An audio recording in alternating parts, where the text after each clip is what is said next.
Hello everybody, this is a grumpy old guy gaming. Um,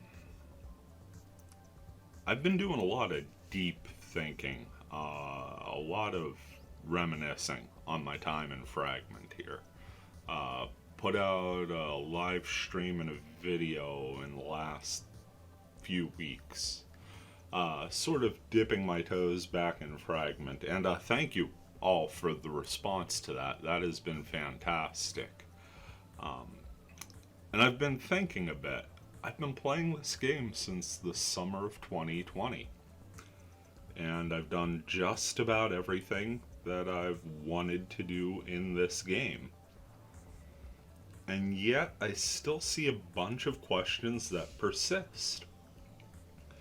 And I think it's time I put my money where my mouth is on some of these deals and go back in fresh after all of the time that I've spent playing. But I have invested a lot of time in, so I'm gonna give myself the benefit of the doubt on a few quality of life improvements. And what I'm doing with this is sort of a New Game Plus run. Starting from scratch with a fresh character, but when I say starting from scratch, it's not actually scratch. I've actually saved myself a nice little cache of items that I will be using to make the gameplay experience a little less brutal early on and late on. But we're starting in offline mode because I kind of want to point things out here. The first point I want to throw in here, as we're going to create a new character, we're in slot 1, so you're going to see the favorites. You're going to see Repkosai the Blade Master, going to see Grumpo Guy the Long Arm, but when we get to Dionysius, probably the fan favorite out of my characters, I'm going to say. Which amazes me, because I always thought it would be Repkosai. A support 99 Blade Master, that guy who's going to stay alive long enough to make sure everyone else is and just make combat simpler for everyone. But Dionysius sort of takes the cake for being the worst Wave Master ever to get to 99, and I'm going to go do it again. We're going to roll him back up, and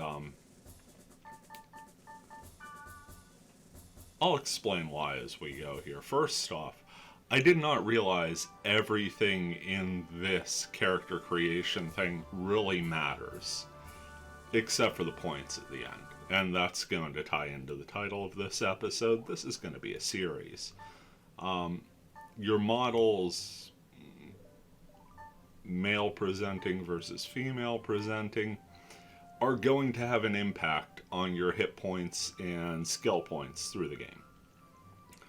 I believe the female presenting models get more skill points, the male presenting models get more hit points. So we're going to choose type C, the wise man type, despite the fact that I'm on record saying that he was kind of the most boring Wave Master. The color of the shirt is actually an elemental affinity. You're going to get a +2 or 3 in the color you choose, and its opposite element is going to get a -2 or 3 proportionate to whatever you choose. So I want water type, so my water skill is my water aptitude is going to be a little higher, and my fire aptitude is going to be a little lower. And then light, dark, earth, and wood are all just going to be what they are. Your height is going to affect your hit point and skill point distribution. Tall folks get more hit points. Okay, short guy, giant head. That is fantastic. But we're going tall boy on this. And yeah, fat or skinny, same thing. So we're going big chunk, as the kids don't say these days. Now, we've made all of those decisions that are going to impact our character massively. We can barely cast spells at this point. We could cast a level 1 spell once, and we have to wait for an SP to come back. These 99 stat points here to put between your 8 attributes, your physical attack, defense, accuracy, and evasion, and your magical attack, defense, accuracy, and evasion, don't matter for anything. They really don't. By the time you maxing out one of these stats, by the time you hit to level 99, it's going to be like a +3 or a +4 overall. Now, using the benefit of my experience with this game, I can tell you past a certain level, elemental affinities and especially magic tolerance is the bane of wave masters. And Dionysius, due to the character choices I have made, when I originally made the character, I did not know this was all a thing. I just made the character I wanted to play. And found out through asking some people and poking around and, getting the wisdom of others to sort of give me a window of how this game works, I realized, I basically did the opposite of the optimal choice for a wave master in most every situation. But I spent way too much time on this screen. I put some points in physical defense, some magical defense, some in magical accuracy. None of that is really necessary. I'm going to go ahead and put this all in physical accuracy. It's something I said back in the day on the NetSlum Discord. Shout out to V for actually responding to that in the humorous style. They have always been very tolerant of my humor, and I appreciate that. But magic-tolerant enemies are a thing. My spells will be useless. And if you look back in this channel's history, there was a video where I had to, quick warp out of a dungeon while out of battle mode with a king worm, because beast banes just don't work on it. Sooner or later, if you're playing a wave master and you plan on solo running, you're going to need to do some physical hits. No matter how hard you hit, a miss is 0 damage. So, physical accuracy is where I'm going with this. Name's easy enough. At least it would be if I had the window active. Another thing I keep forgetting when I'm doing these recordings, I always have OBS as the last thing active so I can hit my recording shortcut. And the fragment window needs to be active for the keyboard shortcut. There we are. 3 people on the planet actually know why this is my wave master's name. But this is our character. Equipped with the old cypress rod. We are good with everything. This is about as set up as we get. Now, I'm not going to bore you with too much of the offline stuff, but this is where we're starting the gameplay. It's recommended you are here for the first 10 levels or so, and that's really just so you don't feel like you're a detriment to parties. Now, one thing that isn't said is if you're going to party up, be it the Discord, be it your own Discord chats, be it just getting some friends to play this game with you by begging, pleading, and possibly bribing, you're going to want to get your group set ahead of time.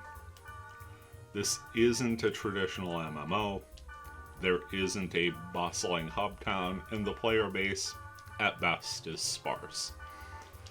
During the heaviest I've seen play, if there were 24 people active at a time, that would be a generous estimation. You can only party up with 2 other people, so the best thing to do is plan out a time to play and treat it like a tabletop RPG session, or getting together for a card game or a game night. Hey, are we playing Fragment? Let's shoot for this day, this time. Get your party set, and then head to your server and adventure.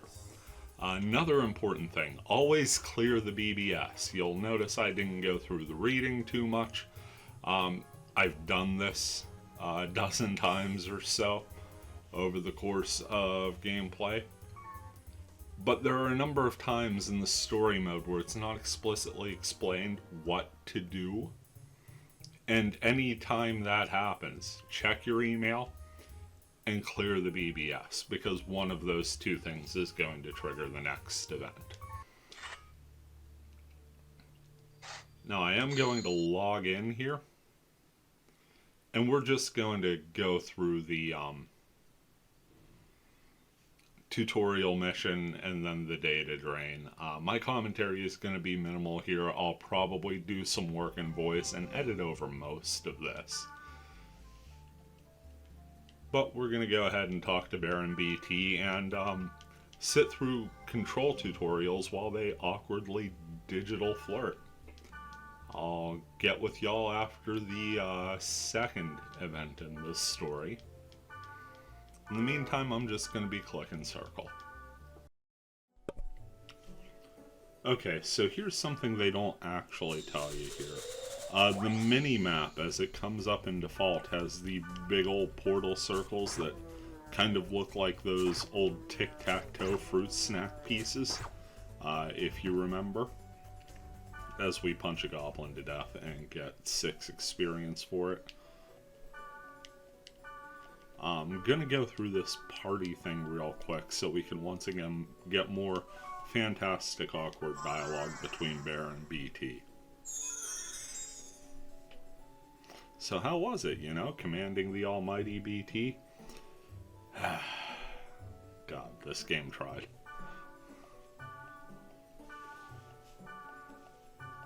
But one thing they don't tell you is, because the buttons are a little different in this game, the way to switch the mini-map is a little different here. You want to use your top shoulder buttons, so R1 and L1 on a PlayStation equivalent controller. Pressing those simultaneously will cycle your map. I prefer the larger area map, because that's basically going to give you a once-over of the field. The field will wrap over itself. So if you're looking at a faraway portal, it may be shorter to just run off the screen as it's presented and catch it as it wraps back around.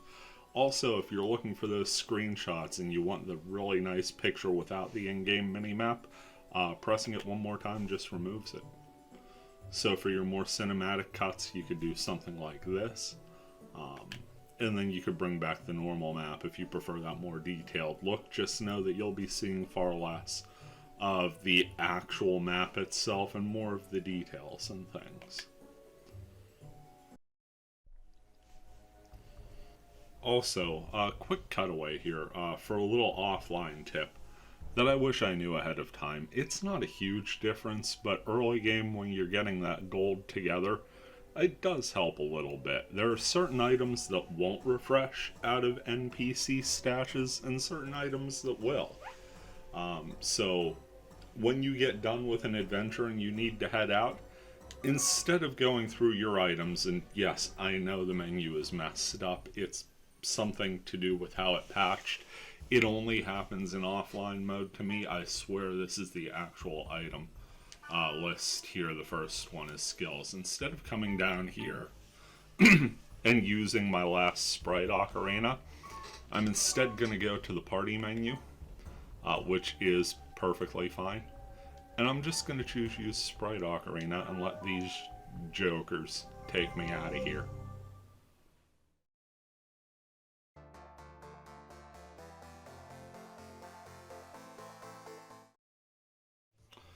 Okay, so we're about 20 minutes into the gameplay, give or take at this point. There's about a 2-minute discrepancy for me rambling on for bits like this, and also for skipping things over. So about 20 minutes is what you would reasonably expect to get through all of that. I did take some time in between that very first play session and this one to set up the plus part of my new game plus. But we're not going to really get into that at the moment. That's something I will get to at the end of the video here.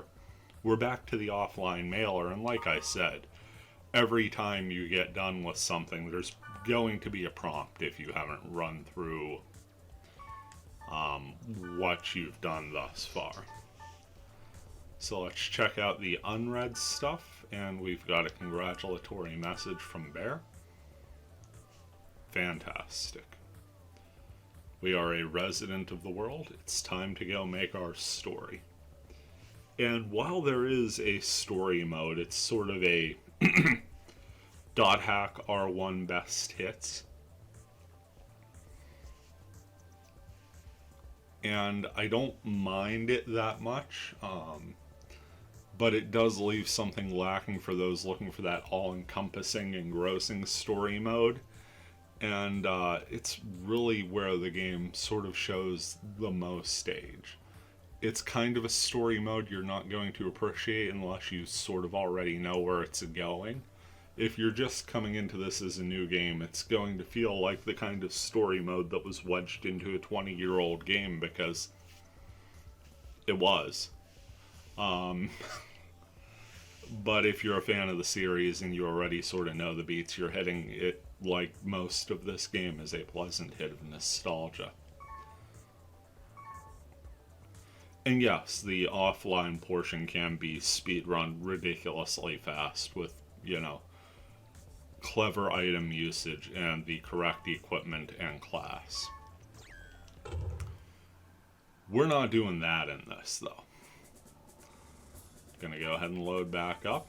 See our dinky little level 1 Dionysius. A character that really put the word die in its own name. My first run through, because again, I didn't know any of this, and I was just going off my experience with IMOQ. Once again, we have new BBS titles. And this is going to get through trading items and whatnot.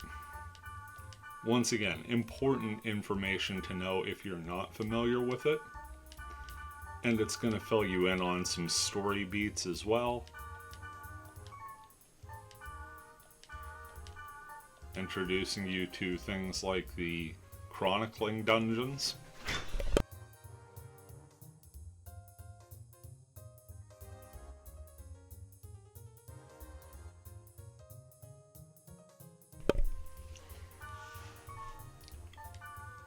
And things like that. And yeah, I'm just going to go through and just quick read on all of these. This one, important. You have to exit out properly in this game because it does have an item wipe. The item wipe has been disabled, at least now as of spring 2024. It's still disabled. It was sort of a consensus decision amongst the people working on the translation patch and updating things to leave that in after the translation and everything, because the game is a little buggy, it is a little unstable at times. And the item wipe is just brutal if you don't know to exit via the menu or to hit the start button and go out via the title screen.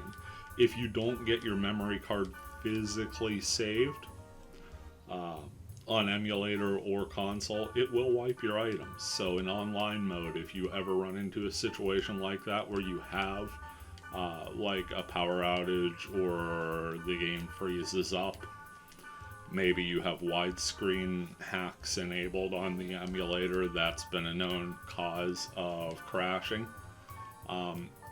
At any rate, if you ever have a situation where your stuff is going to be wiped, log into online mode. You won't be able to keep any experience or anything you got from that last play session, but the previous gear from your last save should still be there. If you go into offline mode next, you're wiped, you're back down to base, so that's sort of your fair warning there. But we've cleared out the bulletin board. And now it's time to go in and learn data drain.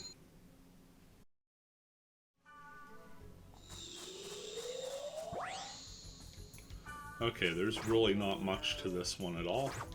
And as you can see, our big, heavy investment in physical accuracy already proving to be an amazing benefit. We hit 3 out of 4 times for a single damage each time, and that is heavy sarcasm if it hasn't been already sort of ingrained into the mind.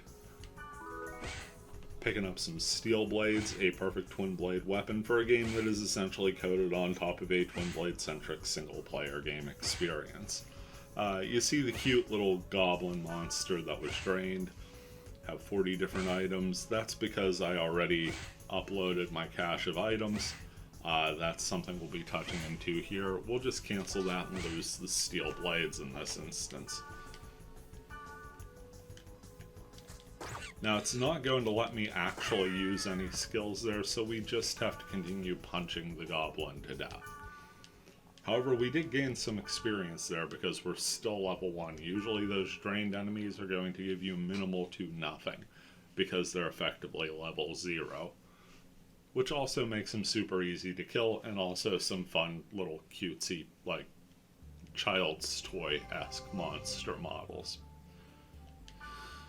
Get a message later from Mia, and we are the Chosen One, because this is a JRPG, and of course we are the Chosen One.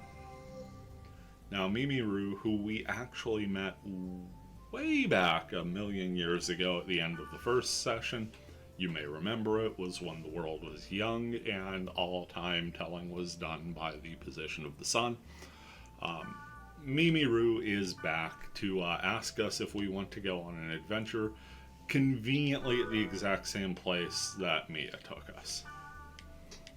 Now, before we get there, I am going to set up my character a bit. And this is what I'm going to talk about the first 10 levels or so. Let's go into gear, which is thankfully labeled gear. One thing you're going to want to do: invest in good armor, not good weapons with a Wave Master. Most classes you can get by with a moderate to high level weapon, as weapons are not, any gear is not item capped, like level capped. You can equip something incredibly powerful early. It just means that if you're using something incredibly powerful, let's say 8 Wise Men, you can see all of my stats are tremendously boosted there. But when it comes time to actually cast a spell, there's no way on earth I'm getting any of these off. I have 19 SP, and the summons each cost 90. So I'm locked into Ganrom no matter what. So as a Wave Master, using a high-level weapon ahead of time is not the best call. I would recommend farming out all of these low-level ones if you can. And that's where a good deal of your offline play is going to be, just sort of going and doing that until you have a good sort of... I'm searching for the word here, a good variety, because that's what you're going to need right off the bat. As you can see, there are slightly more upgraded versions from the Cypress and Iron Rod at the beginning, but the Cypress Wand and Iron Rod are a good start, and you can find them in the item shop here in Makanu. I'm going to start probably with the Air Wand. It gives me a nice little bonus to my wood element. Earth element isn't going to kill me early. And it's going to give me Juke Rom as opposed to Gan Rom. I'm going to get 2 different elements. And to me, these Rom spells are the best thing early game. They don't hit for a ton, but they're multi-target. They've got a pretty generous area of effect for low-level spells. And they do hit consistently, as it's a lot of little hits. Offline mode, you could passively gain experience from your NPCs doing all of the heavy lifting for you, especially as a Wave Master early on. I would suggest that.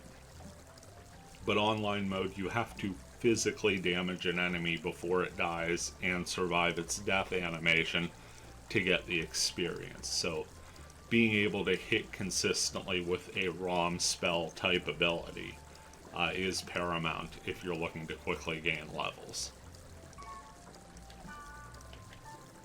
As far as the rest of this armor goes, this is actually Dionysius's old set. This is the gear I was running off of him at the end.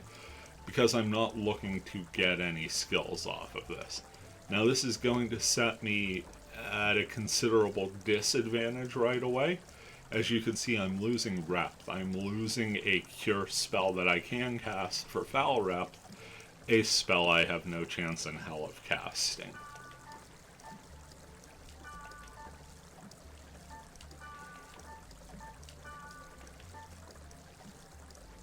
But my stats are now higher than they ever have a right to be.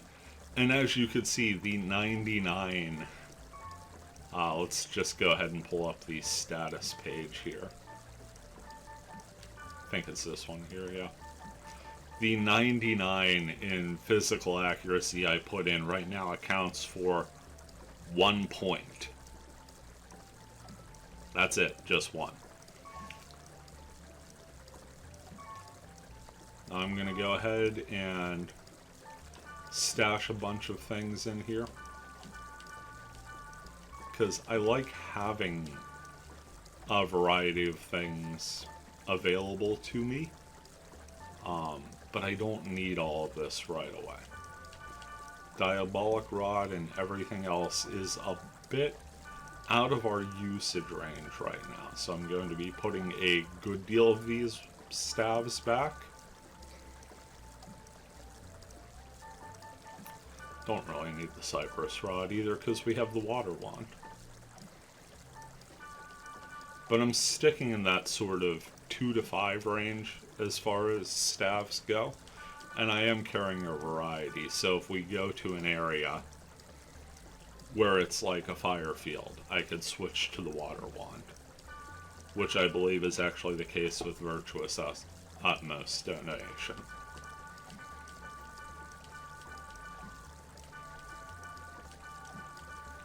The Steel Cap and Noble Cloak and all of that, you could just sell off for spare cash. Armor is something, again, if you're comfortable with not using the skills right away, you can absolutely just go ahead and upgrade the armor for now. I would recommend finding an item with null damage if you can, via trading with someone maybe in the community, or getting sufficient levels that you could start grinding items in one of the farming servers.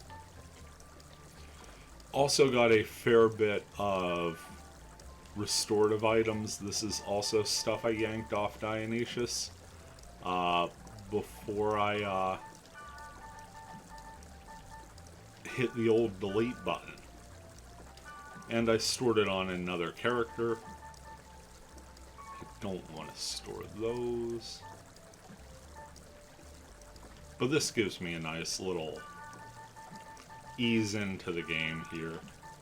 Normally, you're also spending your early levels collecting gold to build up your items. But we've got a pretty good start on that, and some spare cash. So that is the shortcut I'm using.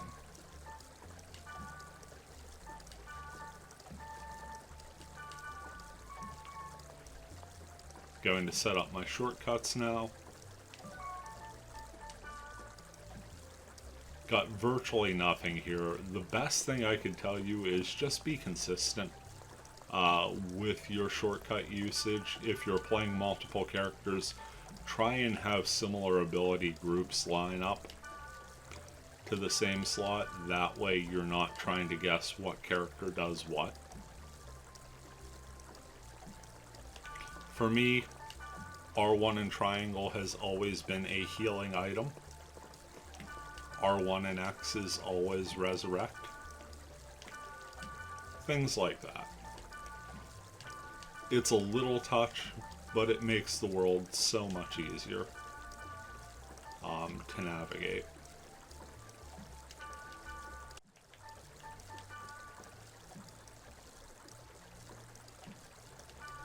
L2 tends to be my main action sort of block.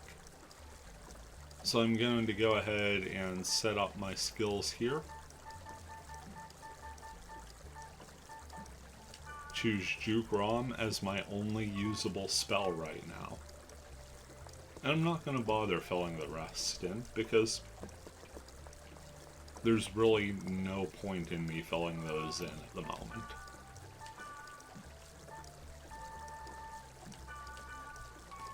Now, one other nice thing about offline Mac Anu is you will have a ton of NPCs at your disposal.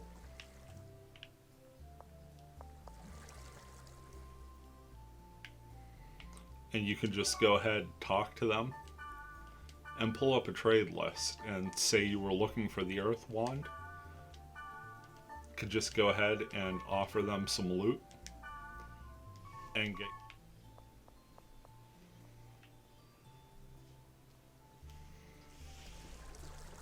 But now we're as set as we get.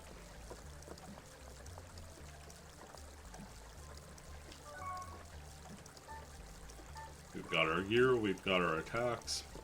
And I am going to go through here and do a bit more offline leveling. Again, conventional wisdom says to level 10, but honestly, if you have a decent kit set up equipment-wise, where you've got a fairly high defense for a Wave Master, and you get used to playing the game using the shortcuts and everything, you can probably start low-level areas about level 5 soloing with a Wave Master. So I'm going to go ahead and get to level 5, and then we'll rejoin here.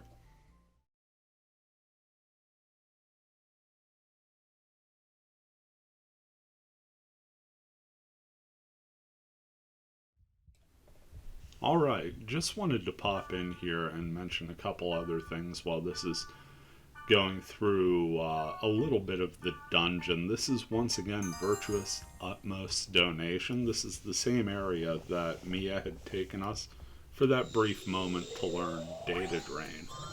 And just running this to progress the next part of the offline story with Mimi Ruin Bear. But it's going to give you a little insight into what offline grinding looks like. I'm not going to hammer too much of the specifics. I sort of get on about that in the next part of the video. I'm just sort of pointing out here that at level 1, once again with our stat allotment the way it was, far from optimal, and even with an optimal build, you are nigh useless. You are the next thing to useless. You can get off like 1, maybe 2 spells at best, and they're level 1 spells. So I'm throwing in what little I can do to help, but for the most part, you can passively just sort of leech experience off of your NPCs. Mimi Ruin Bear, far higher level than me, and I'm just letting them do the work and just kind of hanging in there. Now, you may notice, like a jerk, I'm not spending any antidotes, and that's just to keep my stock up for later. I could certainly afford it with the quality of life improvements I've made for this New Game Plus via transferring items. But not everyone's going to have that luxury, and gold, while it's more than ready enough as you progress in the game, is sort of scarce at the beginning. So feel free to hoard those items, just manage your NPCs as well as you like, and don't sweat the details too much. As you can see, we're still gaining a fair bit of experience here. You're looking at 6s and 7s off smaller enemies. I'm also going to go ahead and grab what I can off of these treasure chests, get what items are available, and just sort of keep rolling with that. Going to go ahead and bow back out for now, and I will catch you once we're done with this section.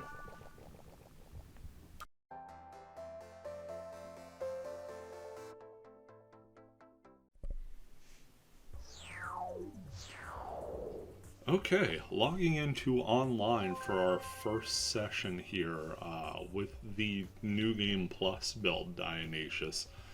We do have an offline email that I'm just going to pop up now for the sake of getting it out of the way. You can check your offline emails in online mode as well. Not really a reason to or not to do that, but it is there as an option.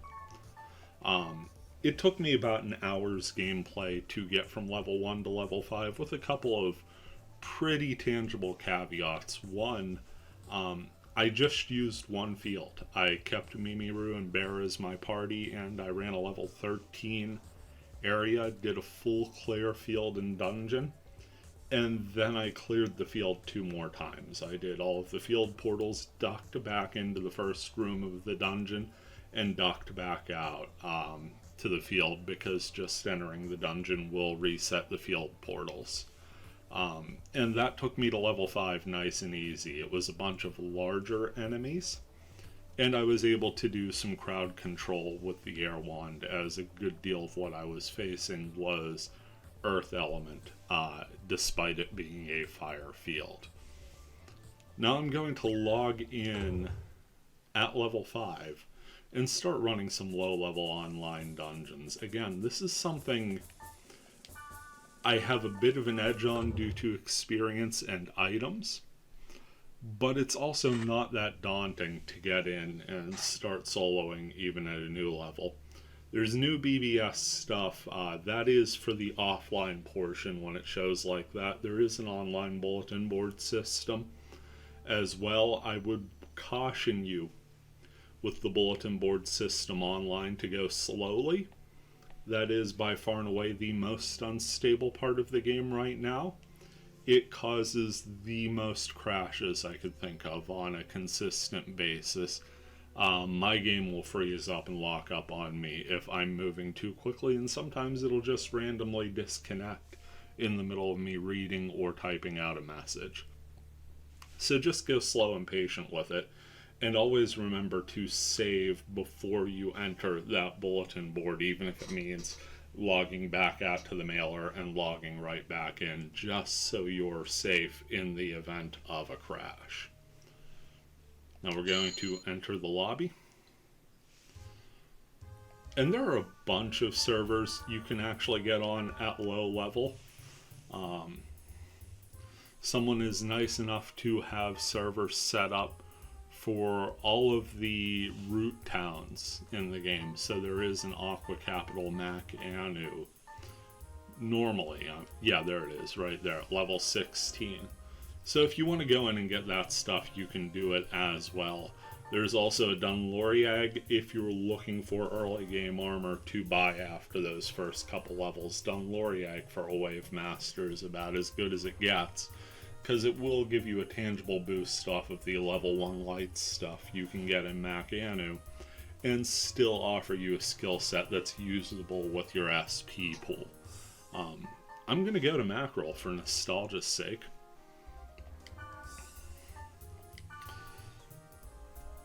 You'll see that it's level 41, and that's an approximate range of the average difficulty level. That's also more of a gauge of the amount of experience that the server has accrued.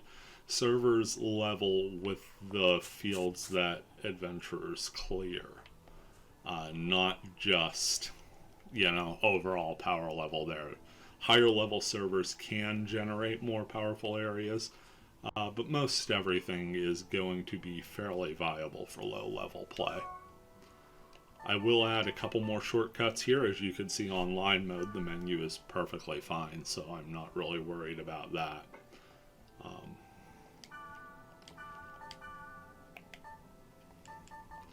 Grab some Beast Bane and Knight's Bane. I'm not going to need those right away. Low levels, you don't have to worry about that. I also started investing in some status items. I'm going to just passively pick those up while running dungeons. I'm looking at the Moon and the Lovers for the sake of just getting some statuses that are fairly consistent on enemies. So Sleep and Charm is where I'm looking there. There are items that have those abilities, but nothing I plan on running on this character on a permanent basis. Also, you'll notice level 5 has got us up to 35 SP, so we're able to cast a little bit.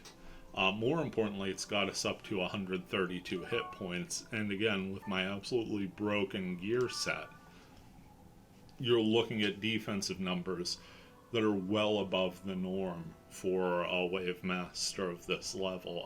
Physical defense of 19 may not seem like much, but it's kind of kick-ass for a Wave Master at level 5.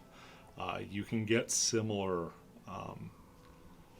statistics off the higher leveled gear in the endgame route towns as well. For me, the big thing though is getting that chance at null damage. It's not a thing that stacks, so you don't want to waste time getting an entire set of null damage gear. But it is nice to have just for those moments where you get a flat out 0. Trying to think if there's anything else that I should set. I don't think at the moment. But I'm just going to go ahead and I'm going to random word this, and I'm really looking for something at about level 10.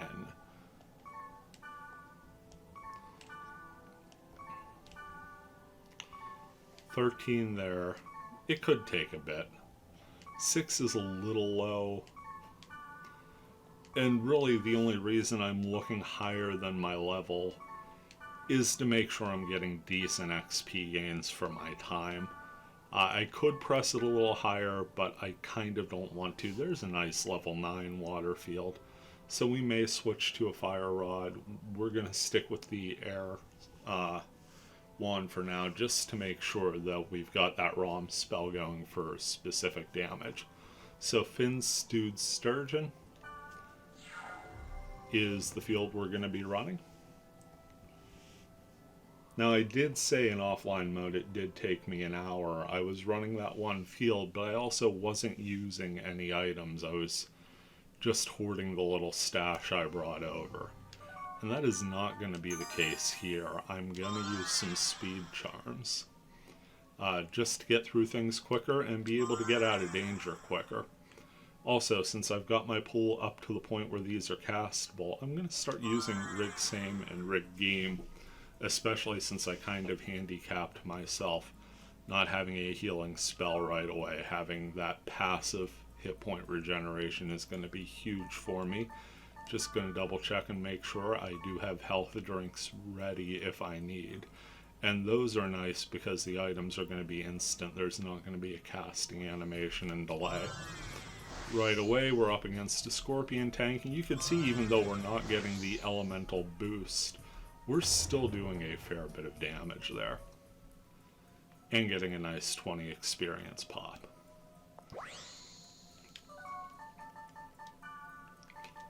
So the camera is going to be your best friend. I've always zoomed out in this game to have the best visual range, as all targets are line of sight closest to you. Which means you can angle the camera so only a specific enemy is showing if there's one in particular you want to hit with a spell. Or if you're partied up and your melee attackers have one enemy taken care of, you could effectively just move that one off screen so you don't accidentally target it. Just little tricks you pick up over time. Here we've got a couple mimics, and you'll notice they don't have any resistances yet. Cast a little too fast there, and that's kind of a problem. Once again, that physical accuracy really coming in handy. It will be tangible a little bit later, just not at the moment. And more so with this build than most. Right now you could see Rig Game is already paying dividends because we're only getting 1 SP back per turn on normal regen. And with this build that's going to be the case for quite a while, as the SP pool is going to accumulate rather slowly and not to an overall high level. So any extra SP regen we can get is a bonus. Now you do have to remember that Rig Same and Rig Game are on a very short timer compared to other elemental buffs. For instance, I find they last about maybe a little over half the time of a speed charm. So I'm just going to take some time here now that I just finished Portal and there's no wandering monsters in my direct area, and just refresh those buffs. Better safe than sorry, especially since even with the high level gear, an over-leveled large enemy could effectively take out a huge chunk of hit points, if not one-shot me if I'm a little overly aggressive. Just picking up some grunty foods passively, I'm not terribly worried about getting them. But at some point I will need sufficient amount to make a grunty. There are formulas you can find online to get the specific grunties. They are identical to the ones you would get in infection, mutation, outbreak, and quarantine at the various root towns there, with the exception of Mac Anu, and you'll progress through the offline story to be able to raise those. That said, having enough of just about any grunty foods will eventually get you a noble grunty, and as soon as you get that, you get a grunty flute, and you could start riding them in fields in both offline and online mode.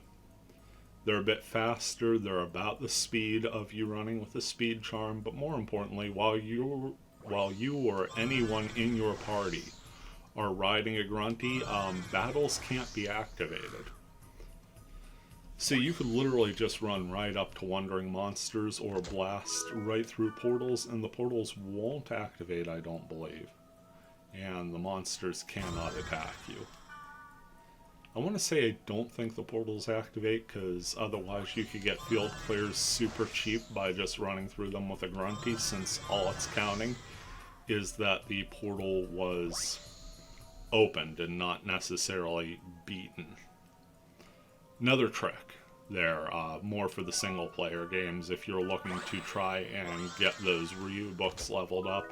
If you're looking for field clears, all you have to do is open the portals. You could just open them all, not fight a thing, and then gate back to town, and you still get a full field clear. In Fragment, there's no tangible benefit to doing that. Kind of want to fight as much as you can for the experience, especially since the experience is a good deal lower than it would be in the single player games. See, the speed charm wore off, so I had to be a bit quicker on the run reflex. But that's no major concern. And again, even though casting Rig Geem and Rig Same is effectively draining our pool, getting that doubled up SP regeneration and only casting level 1 spells at the moment is going to give us the flexibility to start looking at battle again in the 10 to 15 SP range, even soloing at this level. We're kind of lucky at the moment. There aren't too many things here of great danger.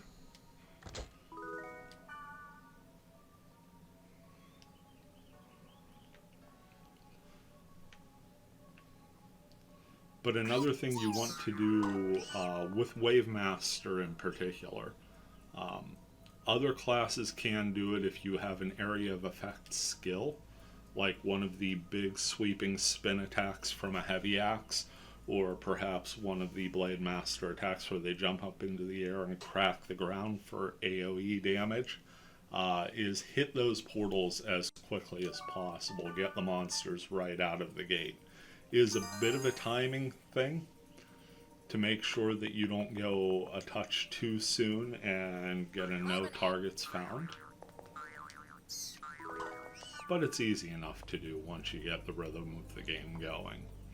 I'm going to take a peek here and see if I can figure out where the steps down are. Yeah, we can see down here is a dead end, so we'll clear out the dead end first, go for the full clear, to get the server the max experience as well. Before I move on though, I'm going to burn another speed charm and get my buff spells back up, just to sort of reset the timer on them and make sure I'm in as good a shape as possible running this dungeon.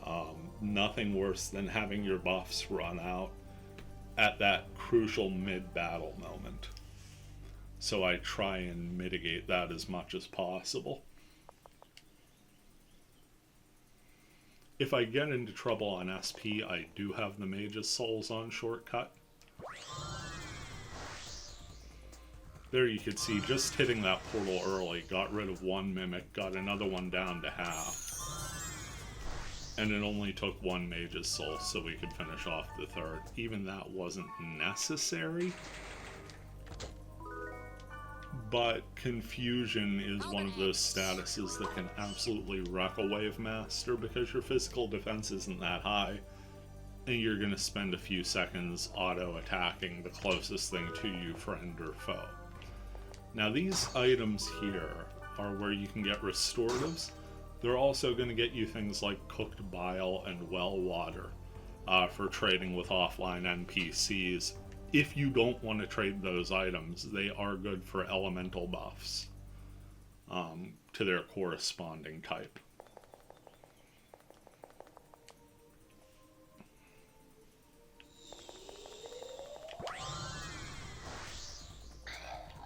I elected not to switch to the fire wand because I believe it is Vac Dawn on the spell.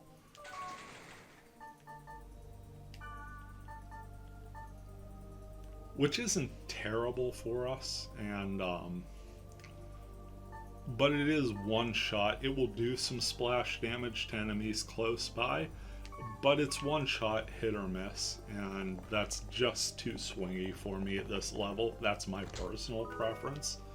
I still have it on hand, but I don't see any inherent advantage it's going to be bringing at this point against the Scorpion tank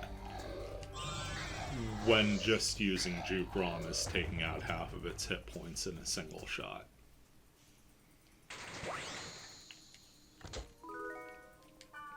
Now, if you want to power level, you can absolutely do that offline, just using the method I had sort of alluded to earlier, using your offline NPCs and just running some ridiculously high-level fields. Bear, BT, and Mimiru alone are in that sort of level 14 to 18 range. And with a party of 3 and some smart usage of the menus, I don't know what I'm doing here. I was going for a fortune wire, not paying attention and realizing that that treasure in fact wasn't trapped. But using the menus effectively, you can go ahead and go into areas in that low level 20s field and get those levels super fast. I enjoy online soloing more than offline because it's not so passive. You could sort of get in there and just get used to the rhythms of the game and really get used to playing your character quickly on a timing basis. Here is a Cyclo Shark.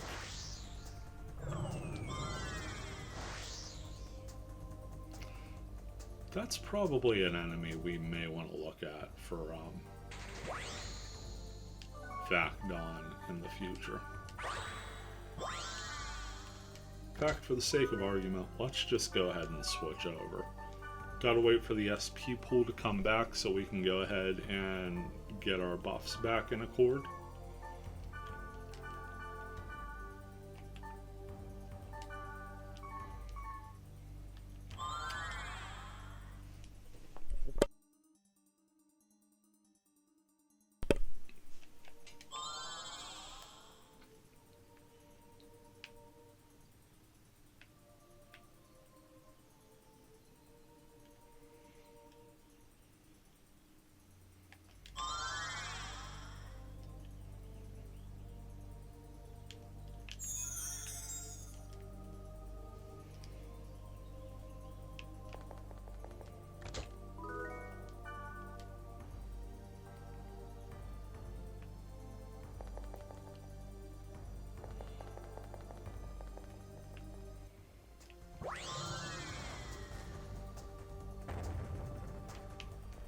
Now when it does hit, it is going to hit for a ton. As you can see, we got an elemental hit there as well, so that looked especially impressive, and for 10 SP we did over 1,000 damage to that Scorpion tank.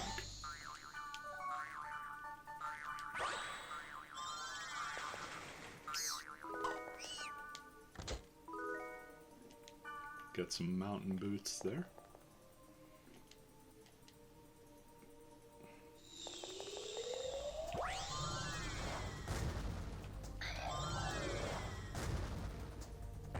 It is a very fast cast as well. So it has its positives. Not typically my preferred play style, but it does have its positives.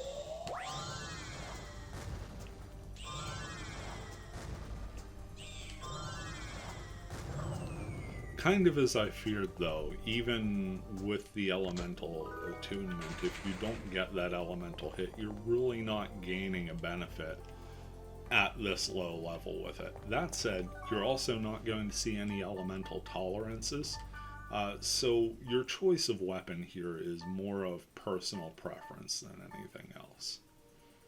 Gonna go back to my air wand. Just wanted to test that out for the sake of science. See if I was missing anything there, perhaps. And we did get that one really great elemental hit. So there are positives to either school of thought.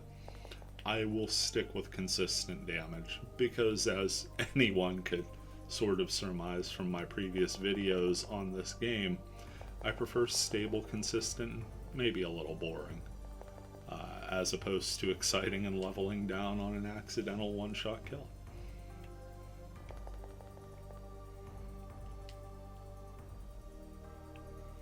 Got a couple more portals here in the second. I do not know how many floors this is right away. I'm going to take a moment to back off there once I got that first shot in. As a wave master, you probably don't want to be crashing portals. Staying a safe distance back, just close enough to trigger them, will again give you that visual range to be able to hit enemies. But also give you some safety at a distance. Just a treasure chest there. Low levels are really great for picking up those status scrolls. So if you're looking at cashing in on those, I would say in the level 5 to 10 area, even if you're not gaining experience, you're still gaining the items. Now, small to medium rooms and that one room off to the right side, that small rectangle with the treasure chest, apparently poking out of the wall, hints that this may be the final floor of the dungeon. Again, this was procedurally generated, so I don't know any specifics on it, but that is certainly a possibility as we're looking at the map now. Not a guarantee. It could very well be what we call a decoy statue room, and this could just be another floor, but until I see definitive steps down, I'm going to operate on the assumption that that is in fact the statue room and go for it last.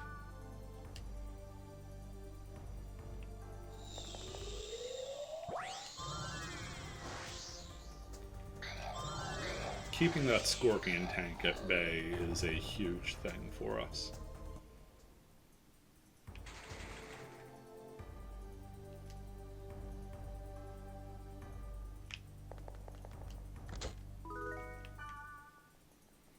Going to come to the left side here just to make sure that we are in fact on the final floor. Just double check, make sure that there are nothing but dead ends left. If we do see stairs down, it's not so far away that we can't just back over and get those items, knowing that the right side is a dead end.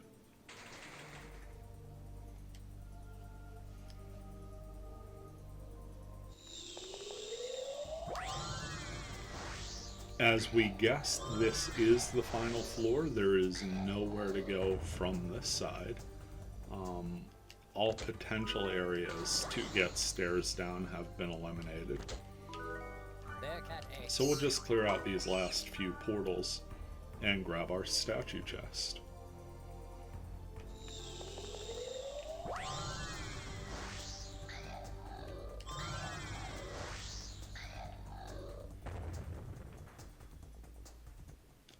I always give a little pause here. There may be some latency on the spawning in of chests. You have to remember that these area servers are all hosted by people of their own volition through a lobby server that's hosted by someone else who's just nice enough to have them up. So there may be some latency issues And it is a game going on 20 years old. The tech is not the most solid or optimized. Also, I know there have been some issues with people playing with a VPN up as far as connectivity and lag goes. There are a lot of little quirks and wrinkles that, quite frankly, weren't thought of because they weren't really things when this game was being designed. So again, it's something in online mode you just kind of have to be patient with.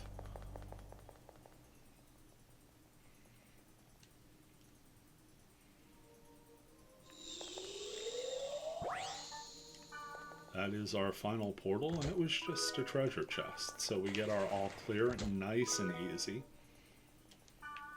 Go collect the statue. Got a nice hunter cap.